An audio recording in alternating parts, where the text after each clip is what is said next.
जय हिंद फ्रेंड्स, आप सभी का स्वागत है आपके अपने YouTube channel Pramod sir Varanasi में। आज की इस वीडियो में हम पढ़ने वाले हैं हिंदी का सबसे स्पेशल टॉपिक रस छंद अलंकार। और इसमें सबसे पहले हम कवर करेंगे रस और रस से संबंधित महत्वपूर्ण प्रश्न जितने बन सकते हैं और प्रीवियस ईयर में जितने प्रश्न बने हैं सभी को यहाँ पर कवर करने वाले हैं।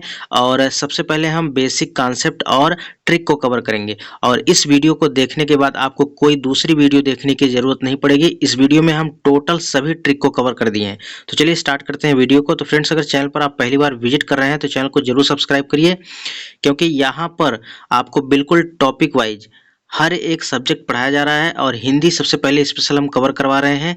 तो इसके पहले आपने वीडियो नहीं देखा तो हमने प्लेलिस्ट क्रिएट कर दिया है। तो वर्णमाला, संज्ञा, सर्वनाम, क्रिया, विशेषण, वाच्य, लिंग, वचन, कारक और आज इसका नेक्स्ट सेगमेंट है रस। ठीक है, तो चलिए स्टार्ट करते हैं वीडियो को। और सबसे पहले यहाँ पर हम जानते हैं कि रस रस में कितने अंग हैं। रस के 4 अंग होते हैं। कौन कौन से? अस्थाई भाव, विभाव, अनुभाव और संचारी भाव। अब देखिए, रस जो है इसका अस्थाई भाव पूछता है, डायरेक्ट क्वेश्चन बनता है। कहता है श्रृंगार रस का अस्थाई भाव रति होता है, हास्य रस का हास, करुण रस का अस्थाई भाव शोक, वीर रस का अस्थाई भाव उत्साह, अद्भुत रस का अस्थाई भाव आश्चर्य होता है या विस्मय होता है। इसको आप याद कर लीजिएगा। भयानक रस का अस्थाई भाव भय, रौद्र रस का अस्थाई भाव क्रोध, विभत्स रस का जुगुप्सा, शांत रस का अस्थाई भाव निर्वेद होता है और वात्सल्य रस का अस्थाई भाव रति होता है और भक्ति रस का अस्थाई भाव अनुराग होता है। तो एक एक चीजें आप रट लीजिएगा और यहाँ से आपको निश्चित रूप से 1 से 2 प्रश्न देखने को मिल जाएंगे। अब चलिए स्टार्ट करते हैं। सबसे पहले देखिए यहाँ पर रस के जो अंग होते हैं कौन कौन से? अस्थाई भाव, विभाव, अनुभाव और संचारी भाव। अब अस्थाई भाव किसे कहते हैं? अस्थाई भाव का अर्थ होता है प्रधान भाव, यानी जो भाव शुरू से लेकर अंत तक बना रहे उसे हम अस्थाई भाव कहते हैं। ठीक है, और संचारी भाव क्या होता है? तो संचारी भाव जो भाव मन में केवल अल्प काल तक संचरण करते हैं उन्हें हम संचारी भाव कहते हैं। और संचारी भाव की संख्या कितनी होती है? 33 होती है। या क्वेश्चन पूछा गया है, दोनों क्वेश्चन याद रखिएगा। संचारी भाव जो भाव मन में केवल अल्प काल तक संचरण करते हैं उन्हें हम संचारी भाव कहते हैं। इनकी संख्या 33 होती है। अब चलते हैं आगे और रस के प्रकार के बारे में पढ़ते हैं। तो रस पहचानने की ट्रिक फ्रेंड्स, यहाँ पर बहुत ही शुद्धता के साथ यहाँ पर हर चीज, हर कॉन्सेप्ट को यहाँ पर बताया गया है। और यहाँ पर जितने पॉइंट बन सकते हैं सभी पॉइंट को यहाँ पर पेन डाउन कर दिया गया है। तो ये इससे बाहर क्वेश्चन नहीं जाएगा, आप चाहे जो प्रीवियस ईयर पेपर उठा के आप देख लीजिए। चलिए सबसे पहले यहाँ पर पढ़ते हैं रस। रस किसे कहते हैं? अस्थाई भाव की परिपक्व अवस्था को रस कहते हैं। क्या कहते हैं? अस्थाई भाव की परिपक्व अवस्था को रस कहते हैं। इसका शाब्दिक अर्थ क्या है? आनंद। तो रस का अर्थ क्या होता है? रस का शाब्दिक अर्थ आनंद होता है। आचार्य रामचंद्र शुक्ल ने इसे काव्य की आत्मा कहा है। तो डायरेक्ट क्वेश्चन बनता है, कहता है कि काव्य की आत्मा किसने कहा है? तो रस को काव्य की आत्मा रामचंद्र शुक्ल ने कहा है।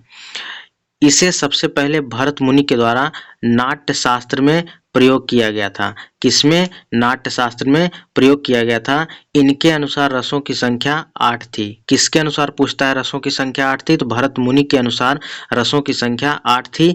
और वैसे यहाँ पर अगर पूछे कि रस जो है मूलतः कितने प्रकार के होते हैं, रसों की मूलतः संख्या कितनी होती है? 9। लेकिन अगर भरत मुनि के अनुसार पूछे तो रसों की संख्या 8 होती है। दोनों में कंफ्यूज मत होइएगा। अगर मूलतः पूछे तो 9 लगाइएगा, अगर भरत मुनि के अनुसार पूछे तो 8 लगाइएगा। चलिए आगे चलते हैं। 2 रस बाद में आए, कौन कौन से? एक है वात्सल्य रस और दूसरा है भक्ति रस। वात्सल्य रस का निर्माण कैसे हुआ? श्रृंगार रस से ही निकला है। यानी अगर पूछे श्रृंगार रस से कौन सा रस निकला है तो वात्सल्य रस। अगर कहे भक्ति रस किससे निकला है तो शांत रस से भक्ति रस निकला है। अब चलिए पहचानने की ट्रिक यहाँ पर, और यहाँ पर हमने हर क्वेश्चन से जितने पॉइंट बन सकते हैं सभी को यहाँ पर हमने ले लिया। इससे बाहर आपका क्वेश्चन नहीं बनने वाला है। तो श्रृंगार रस कैसे पहचानेंगे कि अगर मान लीजिए कोई एक बड़ा सा वाक्य आ गया और उसमें आपको पहचाना श्रृंगार रस है क्या है, तो कैसे पहचानेंगे? देखिए, श्रृंगार रस का अस्थाई भाव क्या होता है? रति या प्रेम होता है। अब जब आप कोई वाक्य पढ़ेंगे, जैसे बड़ा सा पैसेज कोई दे देगा और उसमें बोलेगा इनमें कौन सा रस है, तो कुछ नहीं, आपको अगर उसमें चांदनी रात आए, दूल्हा आए, उधव आए, नैनन आए, बादल की घटाएं आए, बसंत, कोयल का बोलना, अगर ये सब चीजें आती हैं तो आपका श्रृंगार रस आ जाएगा। तो एक दो बार इसको पढ़ लीजिएगा तो आपका यहाँ से क्लियर हो जाएगा। अगर इतने शब्द आते हैं तो आपका श्रृंगार रस हो जाएगा। जो इधर हमने लिखा है ना, यानी इतने शब्द अगर आते हैं किसी बड़े से वाक्य में तो आपका यही आपका क्या हो जाएगा, श्रृंगार रस। चलिए आगे पढ़ते हैं करुण रस। करुण रस का स्थायी भाव क्या होता है, शोक। अगर कोई वाक्य आप पढ़ रहे हैं, अब यहाँ पर हम एक चीज में वाक्य नहीं बोलेंगे, सीधे बोलेंगे अगर एक पैराग्राफ पढ़ रहे हैं, ठीक है, या कोई दोहा पढ़ रहे हैं, अगर उसमें आ गया कि अगर लिखा रहे मृत्यु, लिखा रहे करुणा, लिखा रहे शोक, दुख, विलाप का भाव अगर आए तो वहां पर करुण रस हो जाएगा। चलिए आगे पढ़ते हैं अद्भुत रस। अद्भुत रस का स्थायी भाव आश्चर्य या विस्मय है। अगर मान के चलिए आप कोई पैराग्राफ पढ़ रहे हैं और उसमें दिया है अचेतन, चकित, विचित्र, अद्भुत, आश्चर्य अगर आ जाए और मति भ्रम आ जाए तो जान लीजिएगा, तुरंत दिमाग आपका कैच करना चाहिए कि यह अद्भुत रस है। बस एक दो बार इसको पढ़ लीजिएगा, आपके दिमाग में छप जाएगा। इसका स्क्रीनशॉट ले लीजिए। रौद्र रस। रौद्र रस का स्थायी भाव क्या है, क्रोध है। क्या है, क्रोध है। क्या क्या आ जाए, अगर रौद्र रूप आ जाए, गुस्सा आ जाए, तोड़ना फोड़ना आ जाए, धमकी देना आ जाए, कटुवचन आ जाए, या क्षोभ। क्षोभ का अर्थ क्या होता है, अंदर से दुखी होना। अगर किसी व्यक्ति का मन अंदर से दुखी है उसे कहते हैं ना कि क्षोभ है। चलिए आगे बढ़ते हैं। आगे है वीर रस। वीर रस का स्थायी भाव क्या है, उत्साह है। अगर कोई सेंटेंस पढ़ रहे हैं उसमें अगर आ जाए वीर आ जाए, उत्साह आ जाए, जुनून आ जाए, रणभूमि आ जाए, तोप, तलवार, धनुष, यानी जो लड़ाई वाले अगर हथियार आ जाए तो आप तुरंत जान जाइएगा यह वीर रस है। हाथी, घोड़ा, सैनिक, ठीक है। अब आगे हास्य रस। हास्य रस का स्थायी भाव हास है। इसमें आपका सुख हो जाए, हंसी, मुस्काना, हंसी के भाव प्रकट हो तो यह आपका हास्य रस हो जाएगा। तो सिंपल है। भयानक रस। भयानक रस का स्थायी भाव भय है। इसमें आपका अंधकार आ जाए, अज्ञात आ जाए, मूर्छा, कांपना, त्राही त्राही, ब्याल, सांप, ये सभी वाक्य अगर ये सभी शब्द आ जाएं तो आपका भयानक रस हो जाएगा। विभत्स रस। आगे पढ़ते हैं विभत्स रस। इसका अस्थायी भाव है जुगुप्सा। अस्थायी भाव याद रखिएगा, यहाँ से एक प्रश्न बनेगा। अस्थायी भाव यहाँ पर विभत्स रस का अस्थायी भाव जुगुप्सा हो जाएगा। जिससे यहाँ पर कौवा, मुर्दे, शव, सियार, बाज और कुत्ता, मांस, दुर्गंध, अंतड़ियां, अर्थी, ये सब अगर शब्द आ जाए तो आपका विभत्स रस में आ जाएगा। तुरंत पहचान जाइएगा। अगर मांस दिया है, कौवा दिया है और अंतड़ियां दिया है, मुर्दा दिया है या दुर्गंध दिया है तो आपका तुरंत पहचान जाइएगा विभत्स रस है। चलिए आगे चलते हैं। आगे है शांत रस। शांत रस का स्थायी भाव निर्वेद है। इसमें क्या क्या आ जाए तो सुख आ जाए, शांत आ जाए और पुतला आ जाए तो आपका शांत रस हो जाएगा। वात्सल्य रस में किसे पहचानेंगे, वात्सल्य रस का स्थायी भाव वात्सल्य है। इसमें क्या होता है, इसमें कोई बालक आ जाए या छोटा बच्चा किलकारी मार रहा है या घुटरुनी आ जाए, दुलारना आ जाए, यशोदा आ जाए, ठीक है। छोटे बच्चे यदि किलकारी मारे तो आपका वात्सल्य रस में आ जाएगा। भक्ति रस में लास्ट है आपका भक्ति रस। इसका क्या हो जाएगा, अनुराग हो जाएगा अस्थाई भाव। इसमें क्या क्या है, ब्रह्मा आ जाए, राम आ जाए, प्रभु आ जाए, ये सभी आपका भक्ति रस हो जाएगा। चलिए यहाँ से हमने कवर कर लिया है। अब यहाँ से हम देखेंगे प्रीवियस ईयर प्रश्न, यानी जो आज तक प्रश्न बने हैं, देखते हैं जो हमने पढ़ा है कितना अच्छा काम कर रहा है। तो चलिए सबसे पहला प्रश्न है, किस भाव की परिपक्व अवस्था को रस कहा जाता है। तो अस्थाई भाव की परिपक्व अवस्था को रस कहते हैं। सबसे पहले हमने पढ़ाया था कि अस्थाई भाव की परिपक्व अवस्था को रस कहा जाता है। चलिए आगे है अमर्ष। क्या है, अमर्ष एक संचारी भाव है। क्या है, अमर्ष एक संचारी भाव है। तो राइट आंसर हो जाएगा ऑप्शन नंबर बी। अगला प्रश्न है, जो भाव मन में केवल अल्पकाल तक संचरण करके चले जाते हैं उन्हें क्या कहते हैं। तो जो भाव केवल अल्पकाल तक संचरण करते हैं उन्हें हम क्या कहते हैं, संचारी भाव कहते हैं। इनकी संख्या कितनी होती है, 33 होती है। अभी हमने लास्ट में पढ़ाया। देखिए यूपी ट्रिपल एससी आबकारी में पूछा गया प्रश्न है। अब देखिए यहाँ पर, आँखियाँ हरि दर्शन की भूखी, कैसे रहे रूप रस रांची, ए बतियां सुन रूखी। यहाँ पर कौन सा रस है, यहाँ पर वियोग श्रृंगार रस है। श्रृंगार रस तो है। देखिए आँखियाँ हरि दर्शन की भूखी, यदि यहाँ पर भूखी आँखियाँ तो यहाँ पर क्या है, वियोग है, वियोग है। तो यहाँ पर श्रृंगार रस तो है लेकिन यहाँ पर वियोग है। तो राइट आंसर हो जाएगा ऑप्शन नंबर बी। अगला प्रश्न है, रौद्र रस। रौद्र रस का स्थायी भाव क्या है, क्रोध है। क्या है, क्रोध है। तो राइट आंसर हो जाएगा ऑप्शन नंबर सी। अगला क्वेश्चन देखिए, एक और अजगर लखी, एक और मृगराय, बिकल बटोही बीच ही, परियों मूर्छा खाए। तो यहाँ पर क्या है, भयावह की स्थिति है, भयावह की स्थिति यानी भयानक रस हो जाएगा। क्या हो जाएगा, भयानक रस हो जाएगा, यानी यहाँ पर क्या हो जाएगा, भयानक रस हो जाएगा। यानी एक और डर रहा है, एक और यहाँ पर अजगर है, एक और यहाँ पर कह रहा है एक और अजगर लख है, एक और मृगराय, तो बिकल बटोही बीच ही, परियों मूर्छा खाए, यानी यहाँ पर भय की स्थिति आ गई है, यानी भयानक रस हो जाएगा। चलिए अगला प्रश्न है, विस्मय या आश्चर्य किस रस का स्थायी भाव है? विस्मय या आश्चर्य जो है आपका अद्भुत रस का स्थायी भाव। क्या है, अद्भुत रस का स्थायी भाव है। अगला प्रश्न है, शांत रस का स्थायी भाव क्या है? तो शांत रस का स्थायी भाव निर्वेद है। क्या है, निर्वेद है।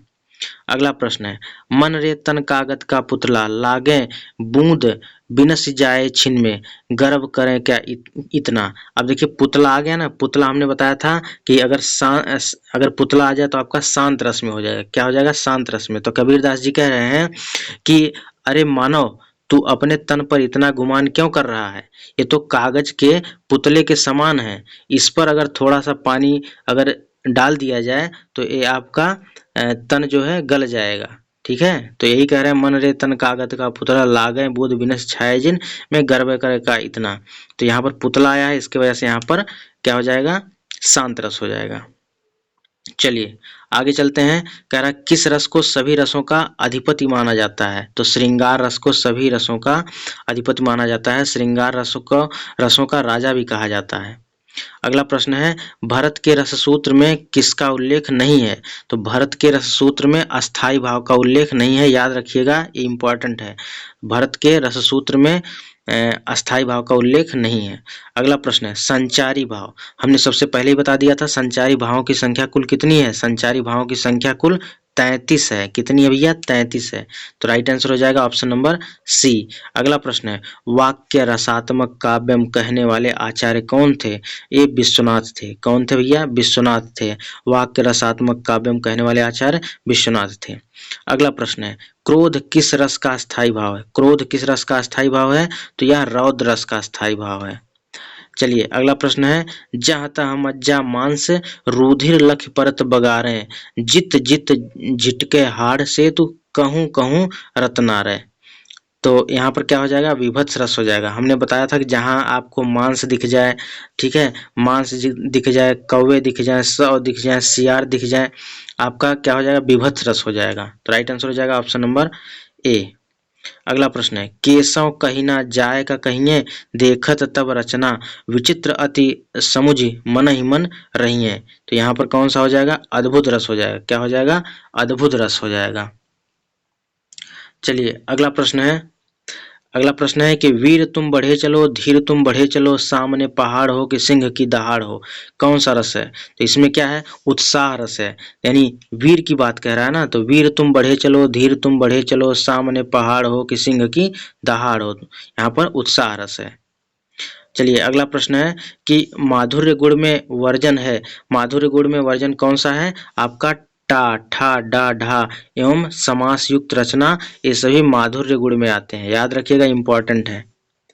चलिए अगला प्रश्न है कि मणिमय कनक नंद के आंगन, बिंब पकड़िबे धावल में कौन सा रस है? वात्सल्य रस है। क्या है? वात्सल्य रस है। यहाँ पर नंद के आंगन शब्द आ गया, वात्सल्य आ जाए तो आपका बच्चों की किलकारी आ जाए, तो ये सभी किस में आते हैं? वात्सल्य रस में आते हैं। अगला प्रश्न है, संसार की असारता के कारण उत्पन्न हुए वैराग्य से कौन सा रस उत्पन्न होता है? शांत रस उत्पन्न होता है। कौन सा? शांत रस। अगला प्रश्न है, अद्भुत रस का अस्थायी भाव क्या है? अद्भुत रस का अस्थायी भाव विस्मय है। क्या है? विस्मय है। जो अस्थायी भाव सभी हैं, सबसे पहले उसको याद कर लीजिएगा, एक एक प्रश्न याद कर लीजिएगा, ठीक है, पेन डाउन करके। वीरस का स्थायी भाव क्या है? वीरस का स्थायी भाव उत्साह है। क्या है? उत्साह है। अगला क्वेश्चन, करुण रस का स्थायी भाव क्या है? करुण रस का स्थायी भाव शोक है। क्या है? शोक है। राइट आंसर हो जाएगा ऑप्शन नंबर बी। देखिए यूपी पुलिस कांस्टेबल 2018 में पूछा गया प्रश्न है। अगला प्रश्न देखिए, अगला प्रश्न कह रहा है, हास्य रस का स्थायी भाव क्या है? हास्य रस का स्थायी भाव हास है। तो देखिए यूपी पुलिस कांस्टेबल 2018 में भी प्रश्न पूछा गया है, तो जो हमने अस्थायी भाव पढ़ाया है उसको आप याद कर लीजिएगा, पूरा एक रफ पे 1 बाय 1 करके लिख लीजिएगा, और वहां से एक से दो प्रश्न जरूर बनेगा आपकी बार। श्रृंगार रस के दो प्रकार होते हैं, कौन से? संयोग श्रृंगार रस और वियोग श्रृंगार रस। संयोग श्रृंगार रस और वियोग श्रृंगार रस। राइट आंसर हो जाएगा ऑप्शन नंबर बी। अगला प्रश्न देखिए, चमक उठी, लास्ट प्रश्न है, चमक उठी सन 57 में वो तलवार पुरानी थी। ठीक है, तो ये यहाँ पर भेद बताना है, तो कौन सा हो जाएगा? वीर रस हो जाएगा। चमक उठी सन 57 में वो तलवार पुरानी थी, यहाँ पर वीर रस हो जाएगा। राइट आंसर हो जाएगा ऑप्शन नंबर यहाँ पर बी। तो यहाँ पर देखिए, सबसे पहले हम ट्रिक के माध्यम से कवर किया और यहाँ पर जितने प्रश्न बन सकते थे सभी प्रश्न को हमने कवर कर दिया है और इससे बाहर कोई भी प्रश्न अब नहीं बनेगा। बस इस चीज को आप याद रखिएगा, रस पहचानने का ट्रिक क्या है, ये शब्द आप याद रखिएगा। 2-3 बार इसको अच्छे से पढ़ लीजिएगा, याद हो जाएगा। ठीक है फ्रेंड्स, तो आशा करता हूँ वीडियो आपको अच्छी लगी होगी। अगर वीडियो अच्छी लगी तो वीडियो को लाइक करिए और यहाँ पर डेली आपको हिंदी की क्लास बिल्कुल टॉपिक वाइज मिल रही है और इससे बाहर आपका एक सिंगल भी क्वेश्चन नहीं बनेगा, विश्वास मानिए। ठीक है, जब आप एग्जाम में बैठेंगे तो आपको खुद एहसास हो जाएगा कि हमने एक अच्छे चैनल से पढ़ा था और यहाँ से हमें अच्छा कंटेंट मिला था। ठीक है, तो फ्रेंड्स आज की वीडियो में इतना ही। अगर आप चैनल पर पहली बार विजिट कर रहे हैं तो चैनल को जरूर सब्सक्राइब कर लीजिए। मिलते हैं नेक्स्ट वीडियो में, तब तक के लिए जय हिंद, वंदे मातरम, खुश रहिए।